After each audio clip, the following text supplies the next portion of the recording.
Oh, Piper's right here. She's ready. Thank God. How many days did it end up being this season? 26? 25? I feel like it was 25. Can't believe you lied to everybody about. About what? I can't hear you. You're too quiet. I said I can't believe you lied to everybody about how long it was going to be. It was 3 weeks, you know? It was 3 weeks. 3 weeks and 2 days. All right, I'll start. 25 days, 22 winners, 3 co-hosts, and 1 podcast. This is Stranded for Victory, and we are going to go through the award ceremony. We'll be handing out the award for fan favorite, as well as player of the season. That's an award voted on by the players of the season. And finally, the Valentine Award for player that we love to hate the most. So I guess we'll jump right into, since we don't have Stephanie here to talk to as our champion among champions, I guess we'll just start off by going through that countdown since we have 22 winners to get through. So let's start off at number 22 on the fan favorite poll, Mookie. No surprise. What a king. I loved Mookie. Reem says a big pile of Mookie. Yeah, I think, Mookie's good for like the sound bite. I don't know if I necessarily would have loved to have him go all the way again. But he's certainly entertaining.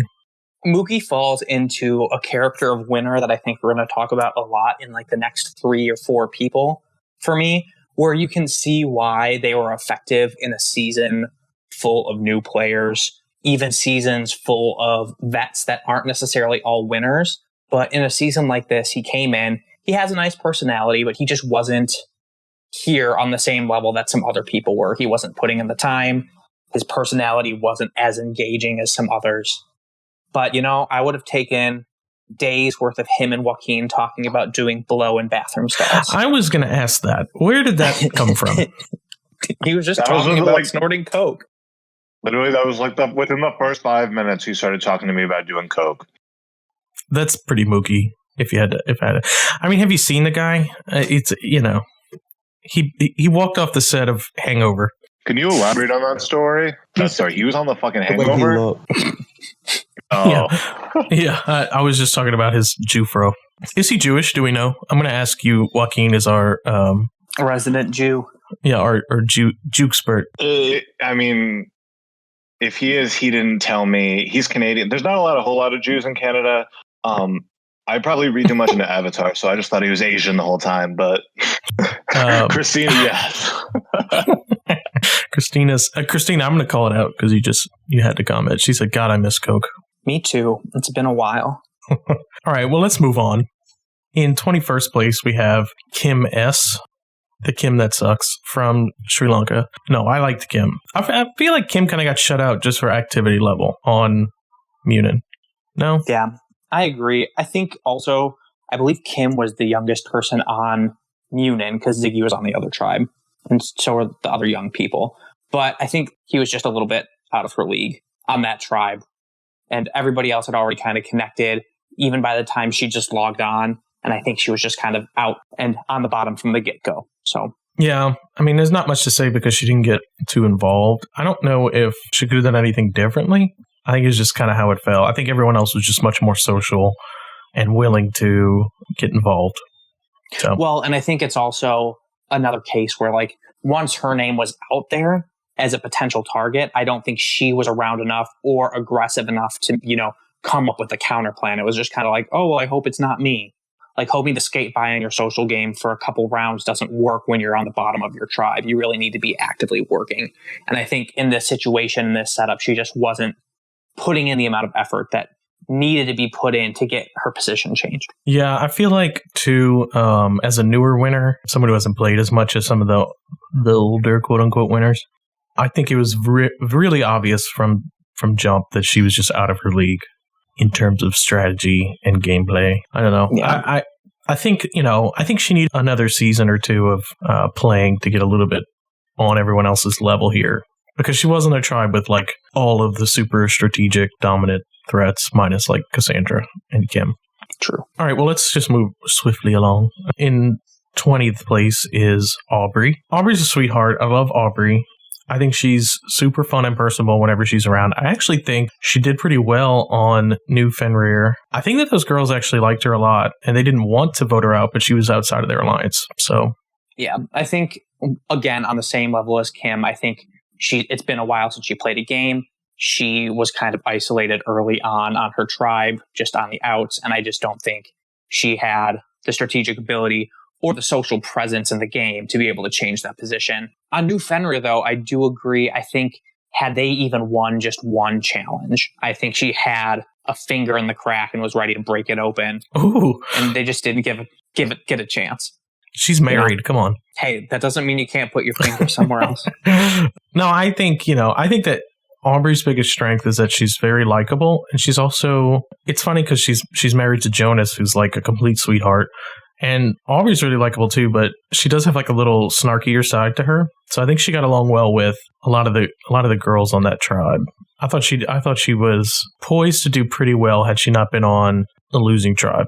Yeah, I think all of these people that are kind of lower would have been way higher had they just, been a little more involved. And if they could have just survived to the first swap or to the merge, I think they could have been big players, and they just kind of got a bad draw for the season. I mean, I don't want to go like too far. Like I do think she probably could have taken like the Eve slot, but I think it also totally depends. Like if that New Fenrir tribe gets together as a group of 5 at the merge, I think Aubrey's way more loyal to them than she is to any of the people from her first tribe, and that could totally change the trajectory of the game.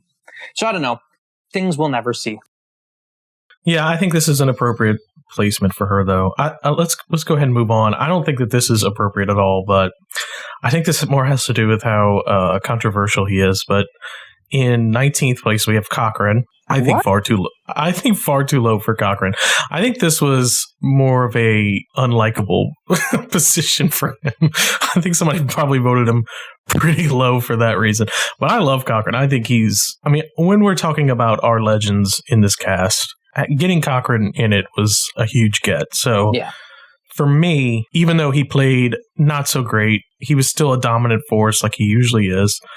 Well, he had to get idled out. Yeah, I mean, he made it pretty far and was an epic pre-merge boot. So I loved Cochran here. I think he should be much higher on this fan favorite list. I honestly think the only reason he's this low is because he was pre-merged.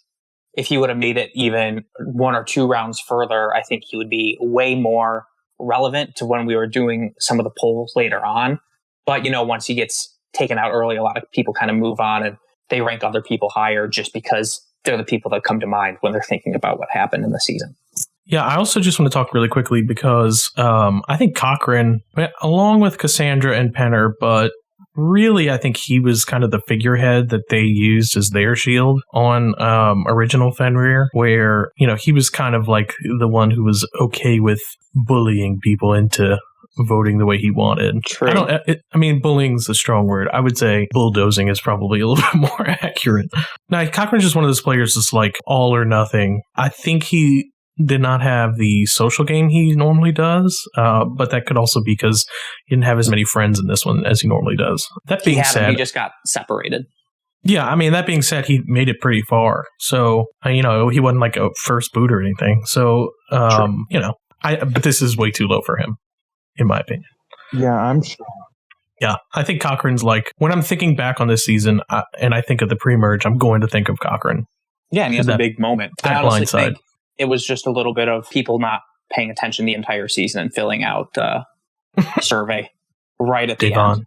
Devon. So in 18th place, we have Connor's favorite, Ziggy. Oh, what? I love Ziggy. I really do. You do? There is like a deep part of me that was really happy to see him go so early because I could finally breathe, not have to listen to you all jerk him off. Well, I think, Ziggy is a player who either he's going to go out super early and get shut out, or he's going to do really well and dominate a season, much like La Vida did. I think that they're very similar players. So I think him getting shut out early was shocking to most of the lurkers. We all expected him to do well. We haven't seen Ziggy do bad, really. So that was a shocking early boot. He even had me on his side this season by becoming allies with Penny. And as soon as he was aligned with Penny, I was like, crap, no, I need to root for Ziggy because the longer Ziggy is in this game, Penny will be in the game. And then they went out back to back, which was just sad. Yeah, I think, when I'm looking at my early preseason favorite alliances, definitely Piggy stands out. Penny and Ziggy, of course. I love them together. I really wish we could have gotten at least some more out of those two because they're so great together. You totally know that if they would have been on the real show, they would have had an entire like segment of an episode dedicated to those two just being weird as shit in their IMs. And then they would get voted out. The other interesting, I guess you would say, like cross-generational alliance in Stranded would have been Melinda and Levita, which we'll talk about when we get to those guys. But I think pre-merge, that's what I think of in terms of alliances, of like new alliances of friendships that were formed in this season, not from previous seasons. I really think those two were really cool because, you know, you had Levita from one of the latest seasons and Melinda from one of the earliest, and then you had the same thing with Penny and Ziggy. So really, I wish Penny and Ziggy could have had the same longevity as Melinda and Levita, but, you know, It's the way the cookie crumbles. Pour one out for Piggy. Yeah. And speaking of Piggy, in 17th place, we have Penny. So I think that's appropriate. Keeping them together like they should be. I'm glad Penny came out on top, though. Yeah. No, I think that's accurate, actually. I think Ziggy didn't even really get to do much of anything this season before he was just shut out, you know. But anyways, on to Penny. Honestly, an iconic first boot. I loved every minute of her first weekend, and I was so mad at everybody for voting her out. Well, and it's going to lead to some good drama, especially with, really, this is Kim's breakout moment, because Kim had, not with Penny so much, but really with Ziggy, she had a good friendship with them, and Tammy and Kim were kind of not working with Ziggy, but, you know, he was one of their options to work with outside of Cassandra Penner and Cochran. So I think Ziggy's boot was really the catalyst for Kim to start pushing for a change up of alliances. Yeah, agreed. So anyway, Penny's great. Back to Penny. I think she's one of those people that, like, most people don't, if you don't know her or know of her, you probably wouldn't realize just how big of a character she was. So I was really grateful that she came back to show like a whole new generation of Stranded what a personality is. Yeah. I mean, honestly, she started playing, and my first thought was, how the hell did she win a season? Because she was going hard. And I think the first thing that she talked about with Alex was like being like, hey, you want to bang? And it was so funny. But at the same time, like something I think that the season desperately needed, because we had so many people who are like alpha strategists and like great at playing the strategic game. So to have somebody who was just complete personality for the first weekend was a real fun time. I think Stranded lucked out. I mean, Survivor lucked out too in the amount of winners that had big personalities, but I think a lot of these guys had huge personalities. So of those big personalities, I do think Penny's up there. You know, certainly her win was shocking because you don't get too many big personalities as the winners. Normally, it's like an under the radar player. So for her to dominate socially and, I mean, not so much strategically, but really just be a huge personality and win, I think was so unusual. It might have actually played well here. I actually think like if Penny didn't go first, she could have definitely won because she's different from all the other winners, you know? Yeah, I could see that. But I think that's enough of Penny. In 16th place, come on, guys. 16th place, we have our winner, Stephanie. I mean, it's not unjustified, but I think that maybe a little low. I love Steph. I just think personality wise, and when you're voting on fan favorite, like when you think of this season, other than, you know, the last couple rounds coming up for the win, like there weren't any really big moments with Steph. The closest thing I can think of was when her and Cataly decided to flip the vote onto Courtney pre-merge instead of going after Val. Like, but even that was, you have Cataly there, who you remember, you know? Well, I think, you know, Stephanie has two things working against her in terms of lurking. Number one, she's under the radar, right? Yep. And number two, she was in the majority most of the time, or at least had a clear path to the final. So, you know, while she was super likable and playing really well, it doesn't necessarily translate to good lurking. So I could see why she's so low. And I know watching it was frustrating. Not frustrating that she was succeeding, because I like Stephanie a lot. Frustrating that it was so obvious to us and not obvious to any of the players. Yeah, I think it also doesn't help that. So think of a typical season of Stranded or Survivor. You know, you're going to have a mix of people who are making the best move for themselves, and some people are going to be absolute nut jobs, and other people think that they're strategic masterminds, but really they're complete idiots.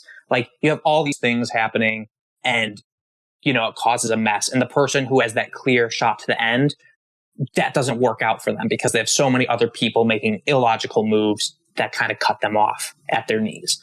Stephanie is playing in a season where like everybody knows the optimal way forward. Everybody's likable. Everybody generally has a good head on their shoulders. And so being able to navigate that, having that clear path forward is a lot easier to manage because you can account for what other people are going to be doing. You don't have those wild cards nearly on the same level that you do in a typical season. Yeah, I don't know.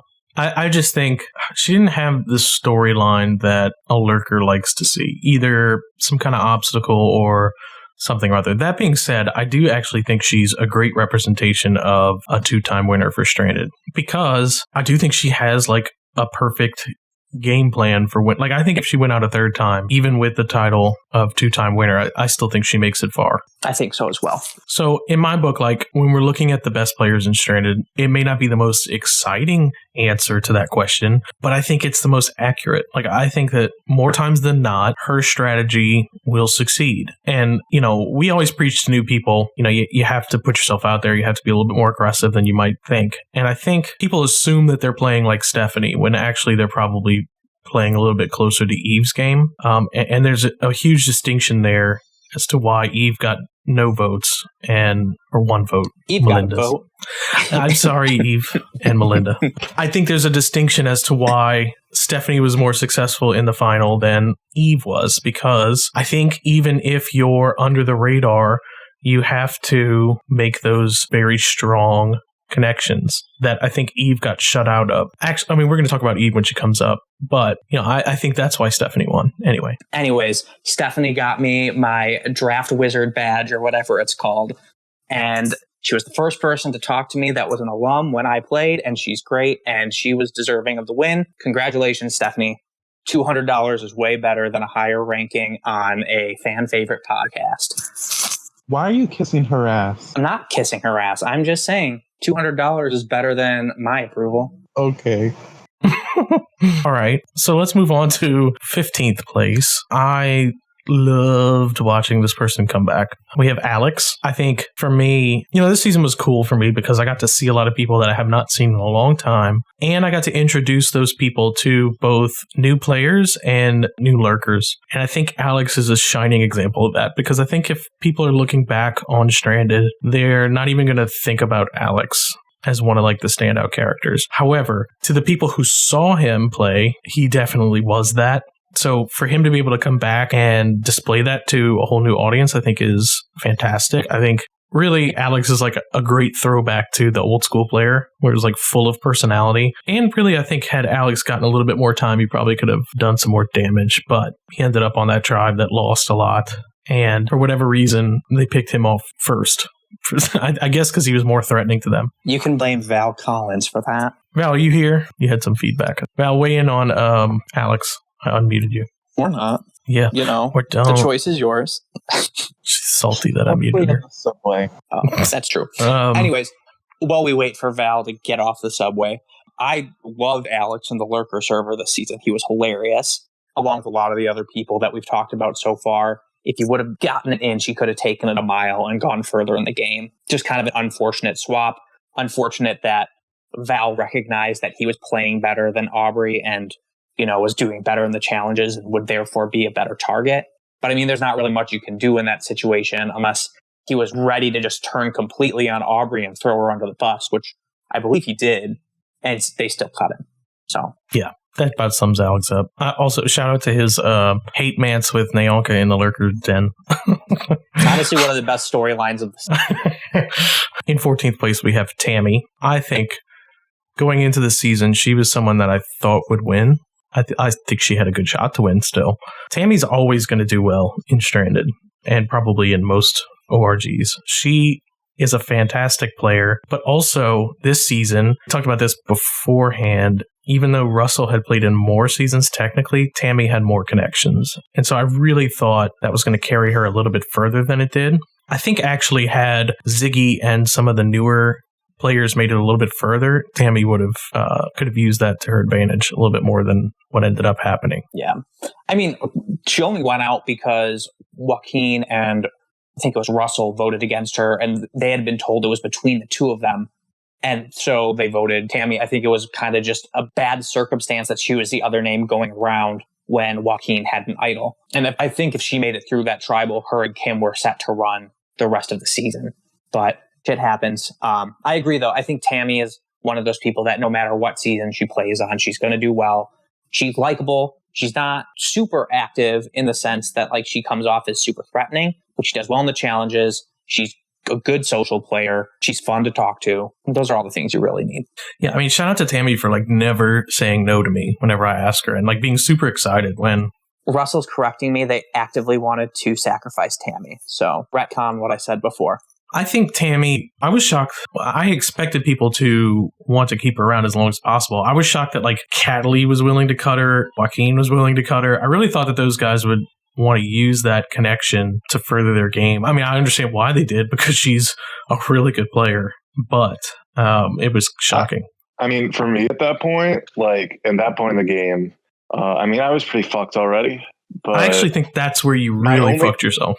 I don't know. Everybody wouldn't shut the fuck up about me, her, and Russ being together, and I was kind of sick of it. I guess. I don't know. At that point, you should probably take any allies you could. You did great, Joaquin. We love you. We're going to get to you, Joaquin. Yeah, you're going to trash me in like 2 places. Don't worry. Yeah, probably more. So in 13th place, we have Jeff Varner. I'm happy he got this high on the list because Jeff was someone who a lot of people, newer players wouldn't remember him, but the people who either lurked his season or knew him really looked forward to seeing him play again because he had always turned us down, even though he was a really popular winner. Jeff's hilarious, super nice, and I'm really happy he finally agreed to play again. Because I think he's so great, both in confessional and to watch play. It was funny this season. We talked a little bit about it. He never really, he complained all the time about not having the opportunity to control his own vote. I kind of think that was his own doing. I don't think that's a good excuse, Jeff. But, I feel like he needed to make his own way, and he didn't do that. He kept saying, I'm glad Cochran got out because now I can vote for myself, and then he did, he didn't. So right. I think my biggest issue with Jeff, he was super fun to watch. He had hilarious confessionals, came off really, really well to everybody in the cast. I think what was missing was, like you said, it was a proactive game approach. During that round where Cochran eventually got idled out, I mean, I do not believe that Cochran was the original plan for Russell and Joaquin to go after. I think they wanted to work with Jeff and Cochran before they were going to work with Tammy and Eve.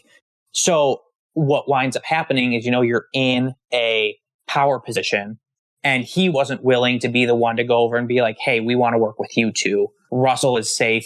We want to work with you. Instead, they are kind of wishy-washy. They don't want to make any commitments. And so then what happens is Russell and Joaquin, not feeling safe, decide to take Tammy's vote because Tammy is willing to flip over with them and then they can make a move.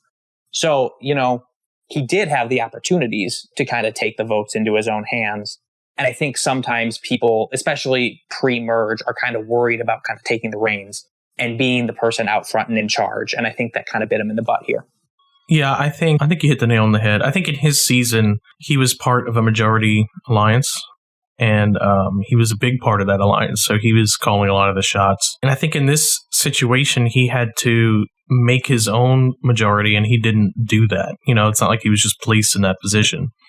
So I think he lacked a little bit of that gumption to create his own path, That's true. I also just think, along with a lot of other people, you're playing with very good players. And in that situation, he just kind of got the unlucky straw. But he was a lot of fun. I'm glad he came back. Cassandra says that Jeff was part of the core 4. You're talking about... They're talking about that alliance of the revenge people, but it was the revenge people plus Jeff. Was he really, in your estimation, in the core of that? Because I know you guys also had ties with somebody else. I forget who. I believe it was Tammy and Kim were the other ones that were kind of linked in, but everyone was kind of linked into that core. From my view, at least watching it, it kind of felt like Jeff was the bottom of that group. But maybe I was wrong. Yeah. All right. Well, let's move on to, in 12th place, we have Penner. I think this is probably accurate for Penner because I love Penner, but this season he was frustrating. I wish he was online actually because I think he had he had already messaged me in his time, when I woke up, I got like 5 messages from Penner that were like, I didn't think I was above the All Threats Alliance, or he was already trying to correct a record on me. That being said, I think, we said this before, but Penner was a big reason why the All Threats Alliance didn't happen. Whether it was because he thought he wasn't a big threat, or it was because he thought that alliance was fake, for whatever reason, he didn't go along with it. Therefore, it didn't manifest. So for me, that's a huge error on his part. And that is why he went home where he did. And I think it was frustrating from a viewer's perspective, so I could see why he's low. This is actually probably the only time Penner has been viewed as less than amazing. You know what I mean? Yeah. I mean, I think that Penner would have been targeted no matter what at the beginning of the merge. I think the issue was that, in order for this Big Threats Alliance to work, he needs to trust Joaquin, who he hasn't been on a tribe with yet. He needs to trust Cataly, who he hasn't been on a tribe with yet. And you need to trust the people that they're bringing in. And I think that, at that point, he still had a really good thing going with Melinda, with Levita, or at least it seemed like it was going well with all those people on the new Munin tribe. And, there's only so much that you can start to trust when you're at the final 10. And I just don't think it was in the cards for him to completely flip over and start voting with Joaquin. That being said, coming in with the perception of being one of the best winners, I think that anytime somebody says like, hey, we really need to team up the big power players in the season, you need to jump on it. Or at least make them think you're jumping on it, I think basically Penner, Penner is someone who I think is always going to be very good socially. And I think, even Cataly at some point was like, look, I'm starting to really like Penner, despite thinking I wouldn't. And I think that's a big part of why he thought the Threat Alliance wouldn't go far, because he did have a lot of good connections outside of that. That being said, from an outsider's perspective, he should have really tried to take out as many goats as possible. I mean, that's like a no-brainer, and I'm shocked he didn't clue into that, because he's a pretty smart player. Yeah, personality-wise, he was a lot of fun. He was funny. I think that had he been able to survive a couple rounds and maybe get Joaquin out where he ultimately was killed, I think he maybe could have made it top 5 at the best. I think once one of those two gets cut, the other one is screwed. They can't make the end. So I'll say it. They want me to mention his adorable jury video.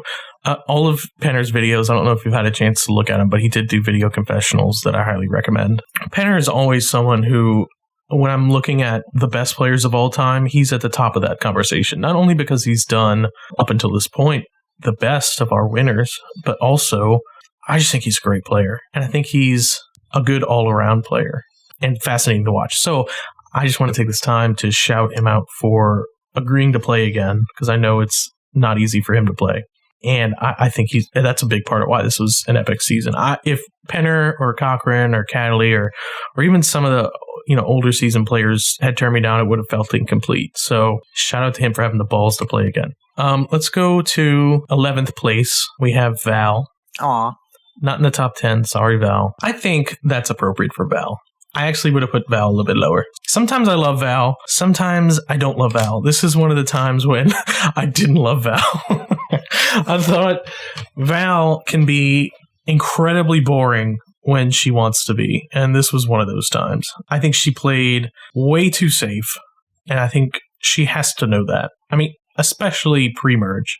And I think that led to her being the merge boot. As much as it might disagree with me, I know she had good reason. I know it made sense. But I think a little part of her also knows that she needed to step up and make some moves when she had the chance. She didn't. Hindsight's 2020, though. It's worked for her before to just go with the flow. And she has taken the bull by the horns in the past, too. So, it's not like she's incapable of that. I think she just made a gut decision and it ended up being wrong. Shit happens. That being said, it didn't do any favors for her in this fan favorite bowl. So that's where it is. I love Val when she's good. This was not that time. I think the thing that always sticks out to me is that Val's one of the people who will always make the smartest decision, even if it's not, necessarily the best decision. So cutting Alex because he was the best player between Aubrey and Alex, obvious decision for her. Other people might be like, oh, well, Aubrey's not around, so let's cut her. Val says, no, this is the person who's playing better. Let's get rid of him. Makes it easier in the long run. But, I mean, when you think about it, she was sent home in one of the biggest votes of the season. So Yes. we'll always have that, Val. And to Val's credit, this season actually did end up going that the under-the-radar players did very well. So in the world where she's in Stephanie's position, she wins, So you can't really fault her for that. I just think she was on the wrong side of the numbers. And so she needed to do the opposite of what she did, That being said, when we're looking at all-time, anytime I bring up under-the-radar players, I mention Val because she's perfected it in terms of not being too threatening, but being very likable and very smart. So, did not work out this time up against some of our other best under-the-radar players, but I still think she did well. So, any thoughts from Val? Is she going to talk finally? Yeah, I just have to turn this off here. Oh, I'm here. No, I'm liking this spot. I just think that I made every right decision and I followed Susie's path, and I don't see anything that's wrong with that. That's all I got to say. All right, thanks for that. Up next we had I agree. I think what are you gonna do? Early merge boot, first merge boot. All right, in 10th place we have one of my favorites, Courtney. I think this is a very appropriate placement for Courtney because we love Courtney, and she definitely, right before the merge boot, that's a bitch. On top of no one really wanting to boot her, that's a mega bitch. So it was really disappointing that she went out pre-merge, super disappointing.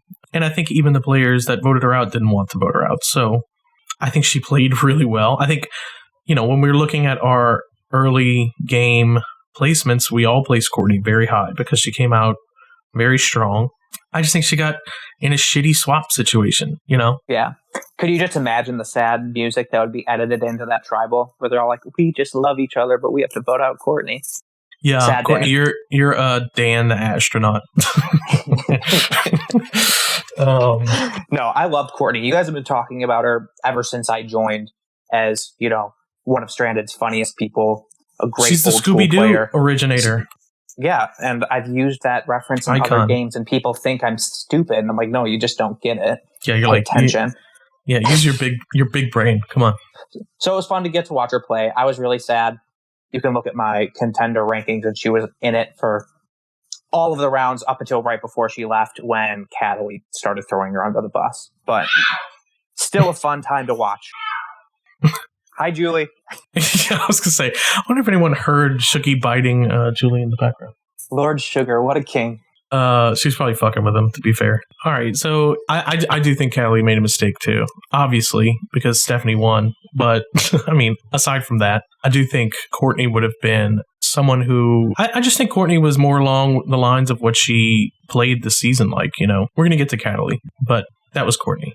We love Courtney. I think every time Courtney comes back, I think she gives something awesome to a season. I'm really hoping for another time where she can make a merge. She gets so close every friggin' time, but no dice. All right, in 9th place, we have Christina. I loved Christina here. I think Christina, somewhat unjustly by me, was always viewed as not the most exciting winner that we would pine to bring back. I think over time that's aged well, where, the more time has gone by, she's become an old schooler. And she's become more interesting to see potentially brought back. I think having brought her back, we realize how wrong we were for not bringing her back. I mean, I know she's an icon in gaming. She's done 1 million games and has done generally very well in most of them. In her season of Stranded, she wasn't the most exciting person. So, we didn't have high expectations for Christina here. I'm glad she smashed that to smithereens and was amazing. Particularly the boots leading up to her boot where she was flip-flopping and pissing half the season off. We have to stand. Put flip-flopping in quotation marks because that was the big thing, right? She was saying she was going to flip, but then never did. Loved it. No, I was really excited. I remember the first 2 rounds, Gary was being like, Christina's the best. Christina's going to go far. Christina's awesome. And I was like, really? I haven't really noticed her too much. And then they swapped and she was in the position where her and Kim were kind of playing the middle, but Christina kept being like, guys, I'm telling Kim I'm going to flip, but I'm not going to flip on her. And that's when I realized that I loved her because she wasn't afraid to play the middle. She wasn't afraid to talk strategy with everybody in the game. She also wasn't afraid to throw people under the bus and throw out other people's names. Like, she was just here to play and have a great time and was super lovable doing it. And I think that was great. Yeah, I think Christina, really, what I remember the most about Christina this season is New Munin, where she was planning the idol fake out with Levita and Melinda. I loved that tribe so much, that New Munin tribe. They were so freaking messy. It would have happened. It was great because we had just seen Cass and Penner dominate. So when they got stuck on there in a minority and they were with, Melinda and Levita, so we were really rooting for those two to make it out of there alive. And then we had Kim kind of sort of wanting to stick with Penner and Cass, but also flipping. And then we had Christina kind of come in to save the day of planning like an idol fake out to split the vote. It was just so exciting. So I give Christina all the kudos for that. I think Christina played the season hard. Yeah, definitely did. Loved it. Okay, in 8th place, we have Eve. I loved Eve. I was rooting for Eve to win. Sorry, Stephanie and Russell. I just thought it would have been so hilarious that this person who everyone wanted to vote out at every tribal council and was like shut out of strategy for no reason would have gone on to win. I would have thought that would have been hilarious. And I really liked Eve. Like, I thought Eve was really sweet and not a bad player. Like, I'm not sure why she got shut out so unanimously. I don't know if maybe she wasn't as active or if everyone viewed her as the pariah or easy vote. So that's how she got pigeonholed. But I really enjoyed Eve. I did as well. I think that Eve is a classic example of somebody who wants to make a move and wants to be involved and just cannot get the footing to do anything. Like, I remember the round where Cochran got idled out. Eve was basically, pouring out to Joaquin and Russell, like, hey, I really don't feel comfortable over here. What do you guys want to do? Like, I'm hearing my name might be floating around. Like, please let me in. And they had gotten Tammy instead. So that she's the one that wound up flipping, and they had the numbers to do what they wanted to do. But Eve wanted to be that person and just wasn't picked. And then I feel like that kind of defined the rest of her game as well, where she was always kind of a name that was out in the ether, and she couldn't really shake it, but she also couldn't get anybody to flip over and vote with her the way that she wanted to. And so she just kind of rode the wave to the end. And, sometimes placement matters more, I guess. Yeah, I feel like she was super up for all these plans. Like, she was like, okay, I'll work with Joaquin, or, she was up for anything. I just felt like nobody wanted to play with her. It was kind of sad. Yeah. I mean, and at the end of the day, you can only do so much, and she tried, and that's better than most people who get dragged to the end. So yeah, she was like the loser on the playground. I felt bad for her. Undeserved, honestly. She's typing. I'm in a mood today, y'all. Y'all didn't know this was the roast of winners. No, I think Eve did great. Eve was another one who, I think there were a handful of winners here, were only one-time players, or if they did play twice, it wasn't very long, that were somewhat forgotten or never got their chance to prove why they won. And I think Eve's in that conversation. I think Kim, Stephanie, even Christina, some of these players who were overlooked, probably unjustly, and got to come back and prove it. And I think everyone proved why they were a winner originally, but also why everyone in other series reveres them so highly. So I think she deserved more than one vote at Final Tribal Council. I think one was good. She didn't get shut out. Yeah, okay. I think appropriately, in 7th place, we have Russell. Russell, I think, okay, we're going to go in on Russell. But before we do, everyone's saying appropriate. Before we do, I will say, I think Russell's performance here is going to age a lot better than how we dragged him throughout the merge. I think he actually played pretty well, not socially. Sorry, Russell. But I think, aggressively and strategically, he played phenomenally. So, I think it's easy to hate on him at the time because it was so predictable and frustrating. But you can't knock him. I mean, he did really well. And I think he's pretty close to winning. I think we're going to get into why he didn't win, which is a longer list. No, I think it boils down to this. Russell is very unlikable in person. No, I'm just fucking with you, Russell. I think Russell is too arrogant and undeservedly so.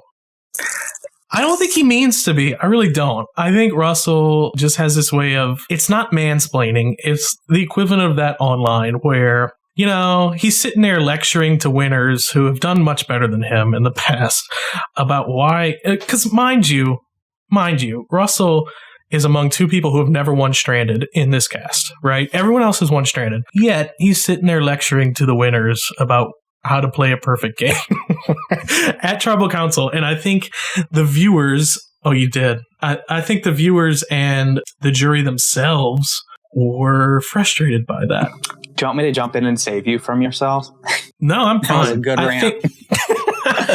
Look, I had to listen to this all season. This is my chance to roast Russell. Go for it. No, I think Russell would have been a great winner here. I really think he would have earned it. I think Russell needs to learn a little humility in the game.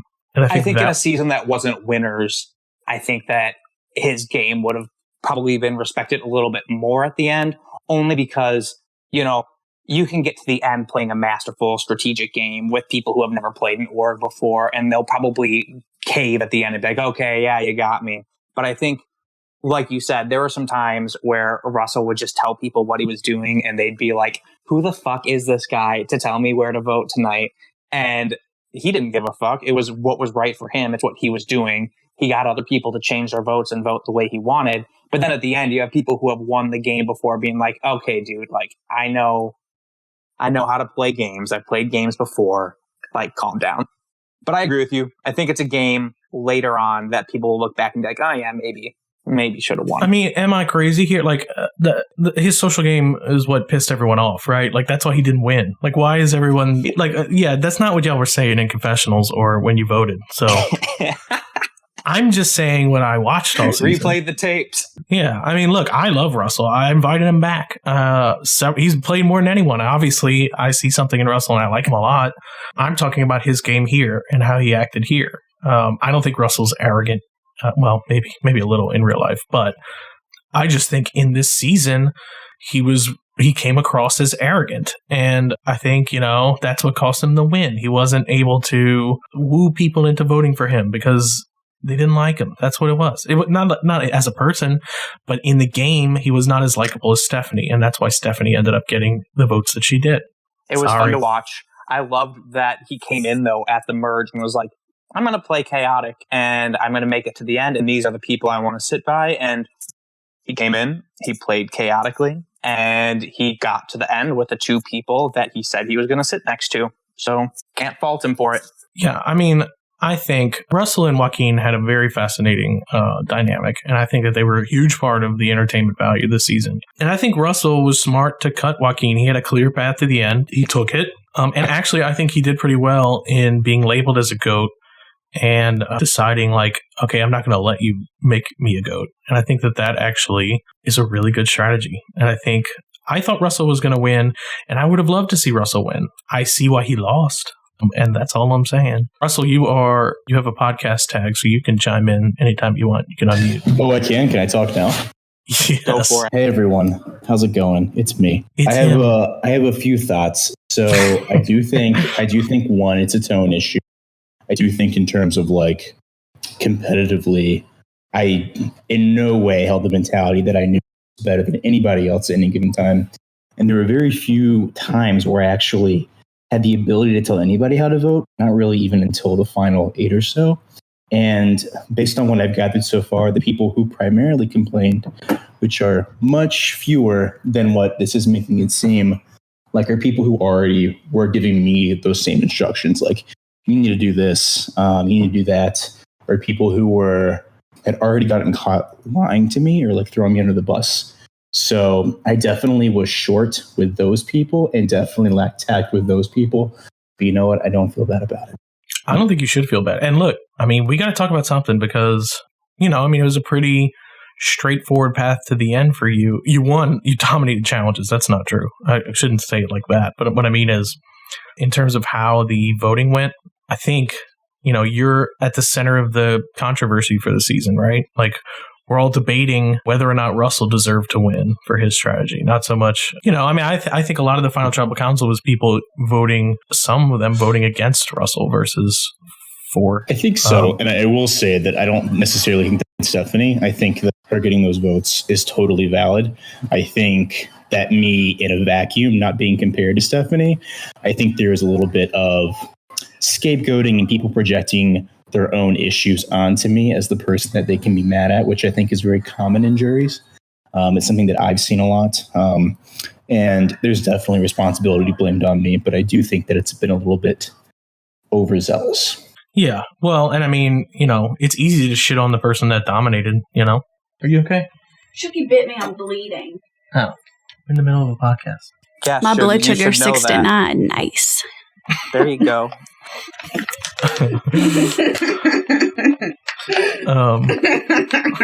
out of here. It's low. Drink your juice. I'm drinking juice. My blood sugar's low, so I'm wild. Get out of here. Anyway. Sorry. My hiccups came back. Go away. No, I think next to Russell, first of all, Russell put himself with like the most likable person in Stephanie. I have to ask, Russell, did you have any idea that Stephanie could beat you at the end? Why did you choose to drag Stephanie with you as your GOAT? So I think at the end I decided that one, I would take Kim. I think with me, she was super inactive, like we barely spoke. And when I would talk to other people, they would say, I haven't spoken to her in like 2 days. So for a long time, it was, this is someone who's literally not here. And then towards the end, people were like, yeah, she's a big, big jury threat. And so I think by that like final 4, I was like, okay, I think I probably have to take Kim here. Yeah. So if Stephanie had not won that final immunity, let's say you had won, would you have taken Kim over her? Yeah, 100%, I think. I think at that point, Eve didn't want to, so I was worried that she would try to tie it, and so I was trying to be like very, very cautious. Wow. Okay. We're on the same page. Eve said she would have kept Kim. That's what he's reacting to. I think that's interesting. We'll get into that. That would have been a very interesting tribal. We'll talk about it. Yeah, I mean, we'll get into that. Like, we'll probably have a separate podcast with Russell because it's a lot to get into. But anyway, okay, let's move on because Russell will definitely we need to have a powwow at another time. Okay, so in 6th place, we have Levita. Everybody loves Levita. Queen of making the final 9. Was it 9 that she got voted out in her first Stranded season against all winners? Incredible 8. Outing. 8. There we go. Was, 8th place. 10. Sorry, I robbed her of a spot. My bad. Levita came into this season having never played Stranded, the only person. Of course, she won Isolated, and that was her only online game, I believe. There, she played against several Stranded veterans and dominated challenges and socially like I've never seen. I actually IP checked her to make sure she wasn't like a veteran sneaking in as a new player. Levita's incredible. We all know her brilliance and just likability is far and beyond. So like we knew going into the season, she was going to be a force if the other players let her. Like our fear was that she would get shut out. She would get shut out from like these pre-game alliances or whatever, connections, whatever you want to call it. Of course, that was totally unfounded because she immediately got in with like she got in with some of the players with the most connections and also Melinda, which was awesome. And I think, as time went on, like she was voted at the top of like the tribe rankings amongst like all these other winners with a lot of connections. She's just, proving once again why she is one of the best, despite only having played once, competing with the best in her tribe. And I think everyone watching was rooting for her, not even because of like her reputation going into this. I think just because she was so great in it, Yeah. I mean, she's one of those people that like came in instantly, was just friends with everyone on our tribe, so much so that, we were joking, Val had her clocked within an hour of coming online drunk. Like, and Val goes, oh, here's the person that everybody loves. I want to be the person that everybody loves. I should keep an eye out on Levita. Like, that's somebody that is probably going to be threatening down the line. And she proved it. So, I don't know. I just think it was really fun to get to watch her play in Stranded, having never played a Survivor-style game before, and to kind of navigate it in the same way she always does, which is come in, make good relationships. She did great in the challenges. She held her own, but then just, assesses every situation at each round was able to use Melinda, who has a lot of strategic experience in Stranded and in games in general, and they were able to work together for as long as they could. And then, went out big. She tried to make a move, and it kind of backfired because there were idols, and, sometimes that happens too. Well, she also had an idol, and I think, Levita is such a good player. I think even with the idol, the immunity, and, she went home in a tie. So that being said, I still think Levita had a good shot at going to the end. And I don't even think the players in the game necessarily understood how beloved she was by the jurors, which was shocking, not to the viewers, but shocking to the players. I think it's amazing how she could kind of balance that. And really, I think when we spoke about bringing Levita back for a season, because of course she hadn't played Stranded. So we thought, do we put her in with new players? She's going to slam dunk on those guys, So when the winter season came about, we're like, okay, this is the perfect place for Levita. She's playing against people on her level. And really, she proved that she could definitely play with the best and better than some of the best, So in 5th place, we have Joaquin. I think totally deserved. I think maybe even a little higher. Joaquin is that player this season that would have hogged airtime to frustrating everyone else. That's who Joaquin was this season. I loved it. I love that he modeled his game after me. We love a kiss ass. I think Joaquin played a phenomenal game. I think unexpected by a lot of people. I think my favorite thing about Joaquin this season was his alliance with Cataly, because it came out of nowhere and was amazing. And also, we talked about Russell's arrogance, but Joaquin had some too, boy. Idol King, maybe. Did he find more than 2, or is it just 2? He found 3, didn't he? Well, maybe how many it's idols? 2. He's going to lie. It was 2. It's 2. It was 2. Okay. It was 2. Oh, and the third was the vote steal. Yeah. Okay. Yeah. Cassandra tied him, so shout out Cassandra.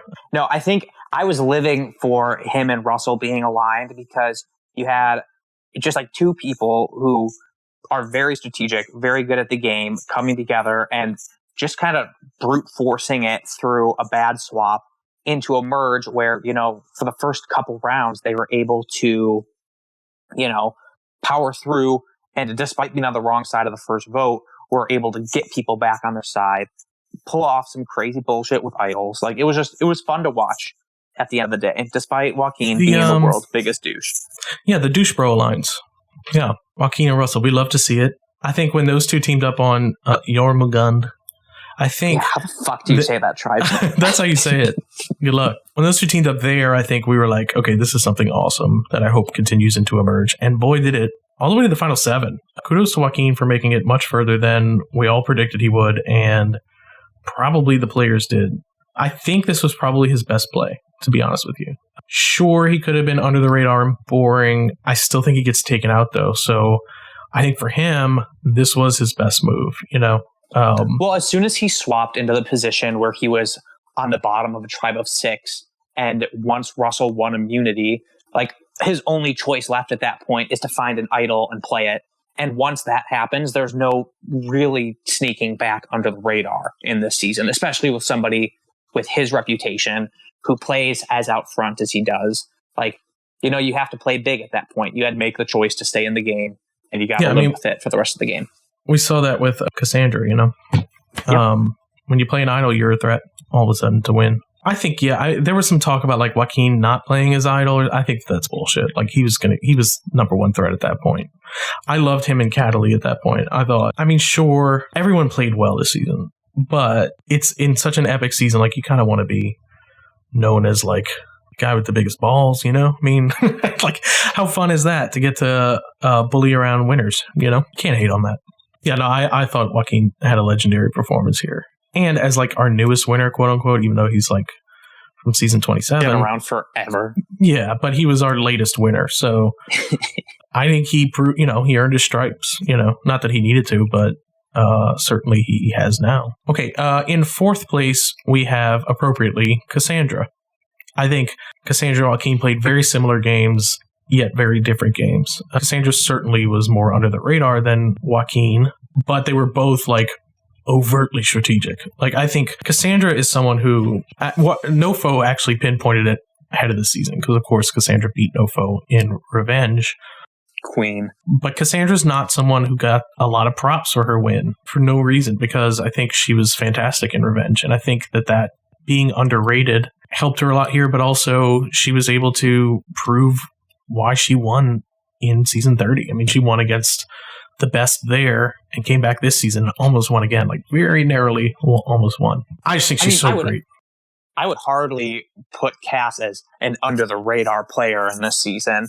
I mean, I was under the impression that she was going to be targeted as soon as the tribes merged because she came in hard and hot at the merge and was just throwing out names left and right and was just ready to play and ready to cause some chaos, coming in at an obvious disadvantage with her tribe. And it was so fun to watch. And I mean, you saw it with the first vote that took out Val. Like, there was so much chaos that that tribe that came in with the majority crumbled and allowed the minority tribe to come in with Cass's extra vote and take out Val. Like, she played well, she played hard. And then what was miraculous to me is, I think what you're talking about is, after a round like that where she was so prominent, she was able to kind of skirt the target off of her for a couple rounds before coming back out with her idol play when Joaquin played his. Yeah, I'll just say, like, hands down, I think Cassandra played the hardest this season. Like, I know that's going to offend a lot of people because I know people like Russell and Joaquin played really hard, practicing challenges and looking for idols and everything else. However, I think Cassandra played so hard, so fast. Like, immediately from day one, she had maps of everyone's connections. She was instantly, like, and Melinda's up there too, but I mean, just like noticeably intense. That's the only way to describe it. Like, all the lurkers are like, holy shit, this girl's crazy. She would have these intense confessionals with all these notes and plans and strategies, and she would execute them flawlessly. And it's insane that she was able to make it all the way to the end and not be like everyone's number one target. So I think she managed that really well. No, I loved it. I also love being able to watch the person who beat Nofo. It was a true pleasure. Oh, God. Yeah, Nofo was rooting hard for you, Cassandra, because he wanted to say, like, he only got beat by the best, you know. That being said, it wasn't unfounded because Cassandra showed, like, she was a huge force in this season and not someone that I would have thought would have been top of the top, you know, but she definitely was. Okay, let's move on to... In fourth place, we have... Oh, we just did fourth place. Third, right? Yeah, we're doing third place. We have Melinda. Queen. I knew Melinda was going to be very high on the favorite list. Because instantly, I think...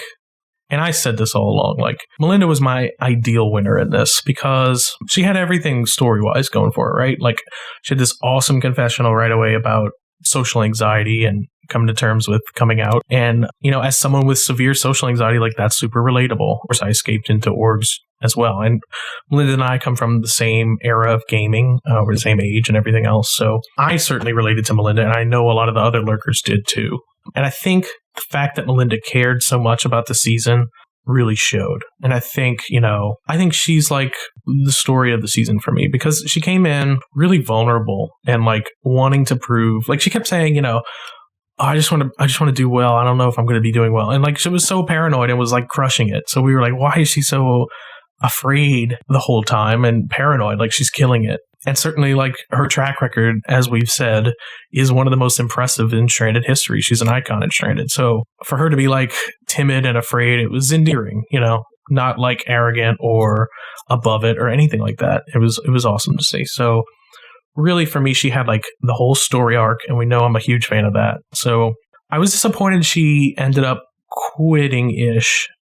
It wasn't like a real quit, but, it was a fake out, Pootie. It was sarcasm. Yeah, I mean, we all know she kind of lost it a little bit too. But I mean, it was a great story. So, at some point, I don't know if everyone's lurked yet, but Melinda had like completely lost it at some point where she started making videos mapping out all the alliances. But then at some point she like taped notes on all these mannequin heads. I guess she's like a hairdresser, I'm pretty sure.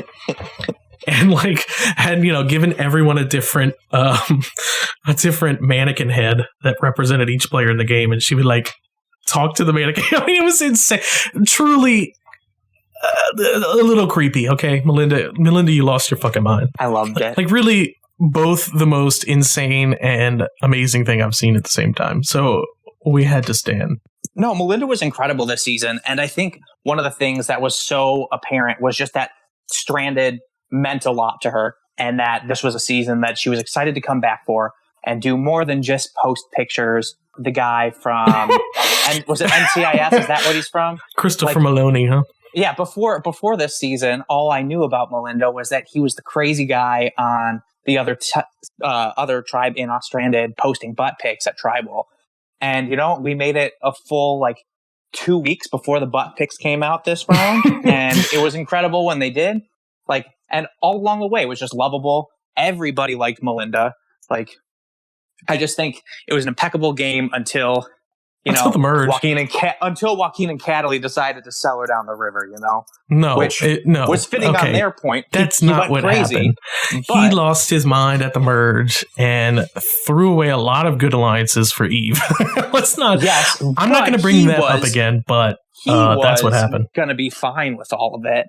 And then it was when Penner got caught losing his marbles and telling everybody everything, that Joaquin decided to start throwing people under the bus, and that kind of effectively tanked Melinda. I don't think Melinda was the target until after that happened. I thought it was disappointing that Melinda threw away Levita as her closest ally and really just went all in on Eve, which I get, that was a real life connection that she had, so I get that, but that's really where we saw her game derail. And really, she started going deep into paranoia, and her game went to shit immediately. That being said, it was endearing because Melinda came into this. She had the nickname in her first 2 seasons of being Melindud, because she was that very under the radar player who lost in the finals as a GOAT. Of course, she made the finals 3 times and finally won on her 3rd time, where she had proven herself not to be Melinda. So, in my mind, that ship had sailed. She was clearly an iconic character. So to come into this and really hit a home run, I was proud of her and I enjoyed it greatly. So I think with that, we can move on to our runner-up, which is going to give away our winner, but we won't bury the lead. So in 2nd place, we have Kim Mullen. I think that's going to surprise a lot of people, but from a lurker's perspective, we loved Kim. I think Kim probably thought we were just blowing smoke, but truly, she's one of our favorites this season. Immediately on, and to give you guys a history, I was not high on Kim coming into this. As a player, I thought she was just kind of boring in her season originally, not her personality, but just the way that she won. And so yeah, that's not the only thing I called her in the podcast. I think I said she was unlikable, which is not true. But and I know that Steve had wanted to come back a lot, and I just passed because I thought she'd be boring, to be frank. However, I did. Is it Sevi? What? I'm gonna ignore Sevi. That. Okay, sure. In my mind, it was not worth bringing back, right? I knew, in a winter season, sure, she was going to be up there. Because, she had played a lot of Orgy games where she was good. And I knew that she was good on Orgy, but it just wasn't on my radar to bring back. So when this came about, I love them when people prove me wrong. This was the chance to see, okay, this is your shot, right? And for her to take it and completely hit it out of the park, I loved. I love that she completely shattered my expectations and then some. But in particular, she gained a lot of favoritism in the jury house, loser lodge, Lurker's Den. There's so many names. In the Lurker server? Lurker server, sure. She gained so much favoritism because they had this obvious alliance on original Fenrir of Cass, Cochran, and Penner. And she was the only... Jeff, don't forget. And Jeff. No, Jeff doesn't count. And she was the only person who wanted to work against that and saw it happening and was why are we booting Ziggy? I like Ziggy a lot. Or are we just going along with what they fucking tell us? She had the galaxy brain moment that everybody lives for. No, I mean, as Kim's number one fan people, in the Lurker server. Otto, say hello. Oh, God. Hi, say Julie. hi, Otto. Okay. They were in the middle.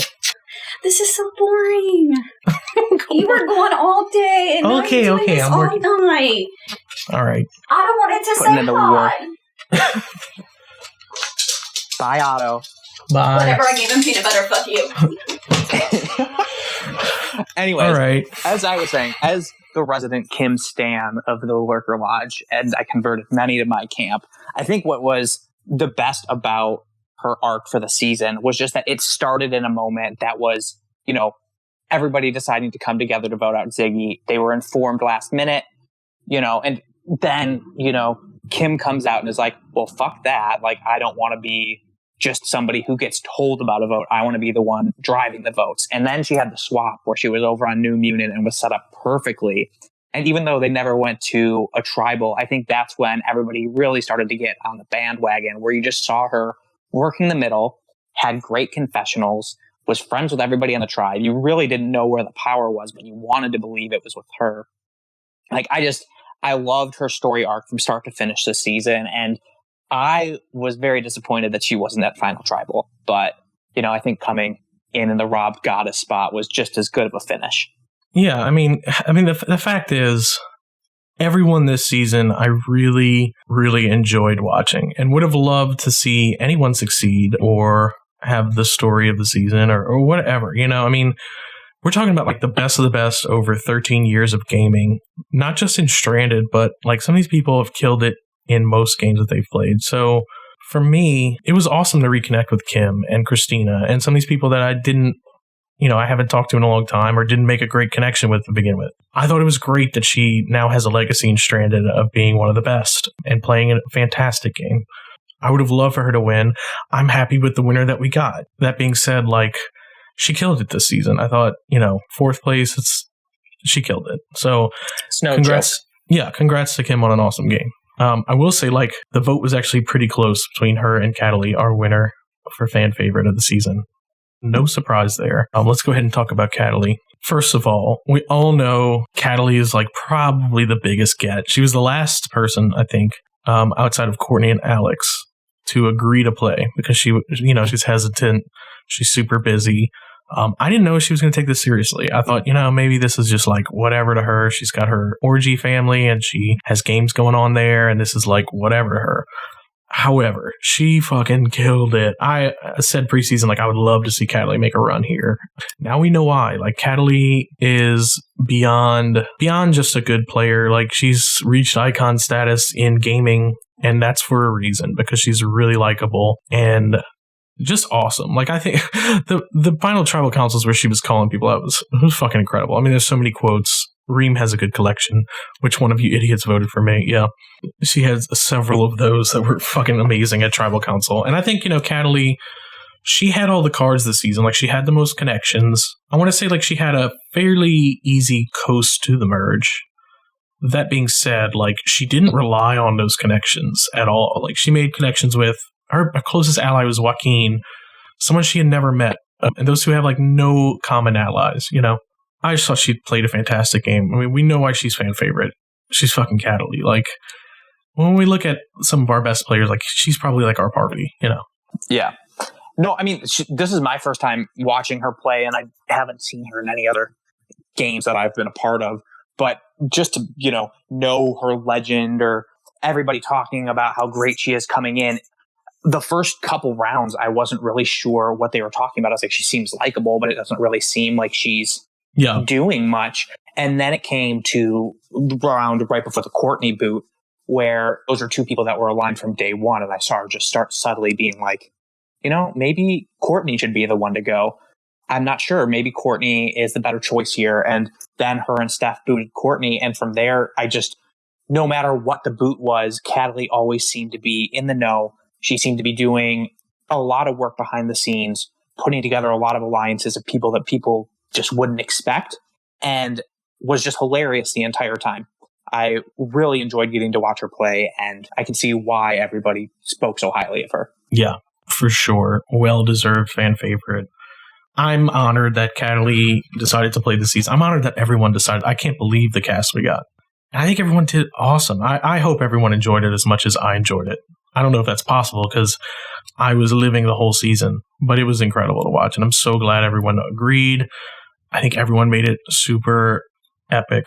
Even the people who maybe weren't the number one picks of who I'd want to return, they certainly proved their worth. I mean, we're talking like Kim is above some of our best players. So like truly we gave everyone a fair shake. And I think that they took that and ran with it. And I hope that they saw that and appreciated it. So that is our fan favorite. Congrats to Cataly. She does get $25 for winning fan favorite.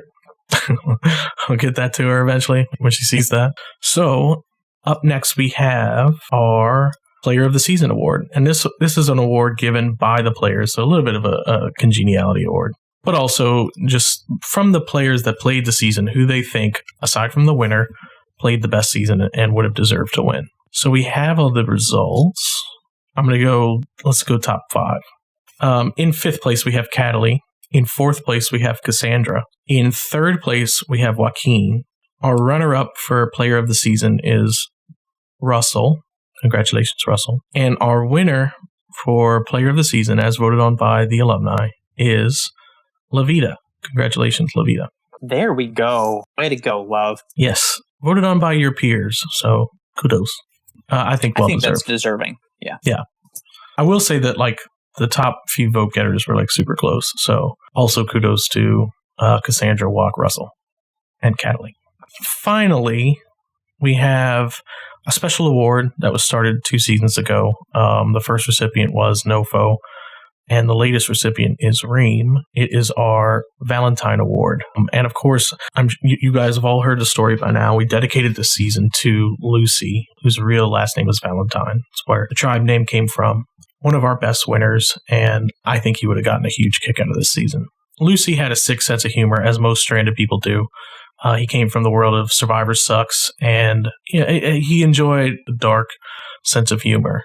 So we decided the most appropriate award for him was to give an award for basically the villain of the season, or the person we love to hate. So the way we do this award is that the previous recipient bestows the award onto the next. So with that in mind, I'm going to let Reem take over. Hey, can you hear me? Yes. So the Valentine Award, the one we love to hate, the villain we were rooting for, the most polarizing player. And from what I know about Lucy, I think that he would have enjoyed this player just as much as we did. And after a very short discussion with Nofo, we both agreed that this award should go to Melinda. Yay, congrats, Melinda. I think well deserved, because Melinda had a great story this season. And really, all of these awards are super hard.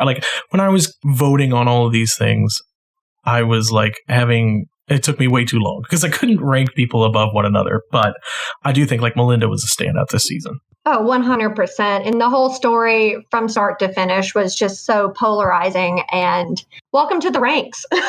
Yeah. So congrats, everyone. I think a fantastic season of Stranded, probably one of our best, maybe in contention for best, but certainly up there. I had so much fun this season. I don't know about you guys watching. It did not feel short. It was a long 3 weeks. I hope everyone sticks around. We're going to have a lot more podcasts delving into what all happened behind the scenes, because certainly we did not even cover the tip of the iceberg with what happened this season. And I'm sure you guys want to give your hot takes on my shade in this podcast and throughout all the podcasts, and give your side of the story. And we're certainly open to hearing from everyone, allowing everyone to defend themselves and give us a different side of the story. So I just want to thank again, everyone. I know I've thanked you guys a million times and it's cheesy or whatever, but I'm going to do it again. Thank you so much for playing, because I know this season doesn't happen without any winners signing up. So I hope it was as special for you guys as it was for me. I really mean that. So thank you, everyone. We got to get Stephanie is $200, Cataly or $25, and we'll move on. I know we're starting Isolated very soon. So we have a new season, some new people coming to the community. I hope everyone sticks around to lurk for that. We're doing podcasts and everything else. We're going to do some game nights. I know Val has some ideas for how to get everyone involved in that. We do some mini games. We have a rematch probably, which will be messy and a clusterfuck. So more to come. If you want to get in touch with me about doing some podcasts, hit me up. I'd love to talk to all you guys. Any closing thoughts? Please talk to Pooty and give me Quarantine Podcast to listen to. That's all. Yeah, I'm actually behind on what I need to edit. I have 4 I need to get to. So, all right, I think we're going to close it out. I thank everybody for listening to this. Look, we're open to anyone getting as involved as they would like to. So if you want to help plan future seasons or cast them or apply to them, you know where to find me. All right, that's going to be it for me. Bye.